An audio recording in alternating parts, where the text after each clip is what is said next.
ହଁ, ଏଠି କିଛି ଲୋକ ମତେ ବେହୋସ ବୋଲି କହିଲେଣି। ଏଠି କିଛି ଲୋକ ମତେ ଅନ୍ୟ କିଛିର ଆକ୍ଷେପ ଦେଲେଣି। ଏଠି କିଛି ଲୋକ ଚରିତ୍ରକୁ ନେଇକି କଥା କହିଲେଣି। ଏଠି କିଛି ଲୋକ ମୋର କାର୍ଯ୍ୟଦକ୍ଷତାକୁ ନେଇ କଥା କହିଲେଣି। ଏଠି କିଛି ଲୋକ ମୋର ପାରିବାପଣିଆକୁ ନେଇକି କଥା କହିଲେଣି। ଏଠି କିଛି ଲୋକ ମୋର ହାବଭାବକୁ ନେଇକି କଥା କହିଲେଣି।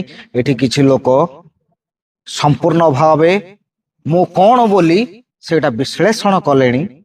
କିନ୍ତୁ ମୋର କିଛି ଫରକ ପଡ଼େନି ଆଜ୍ଞା।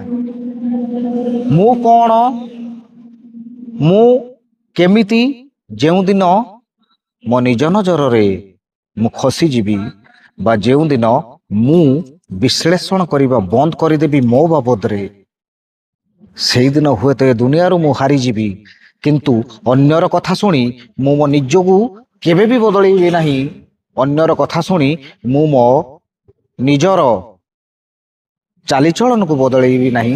ଅନ୍ୟର କଥା ଶୁଣିକି ମୁଁ କେବେ ବି ମୋ ନିଜ ଲୋକଙ୍କ ଉପରେ ଦୋଷ ଲଦିବି ନାହିଁ। ଅନ୍ୟର କଥା ଶୁଣିକି ମୁଁ କେବେ ବି ମୋ ଘର ଭାଙ୍ଗିବି ନାହିଁ। ଏଇ ତ ଜୀବନର କଥା।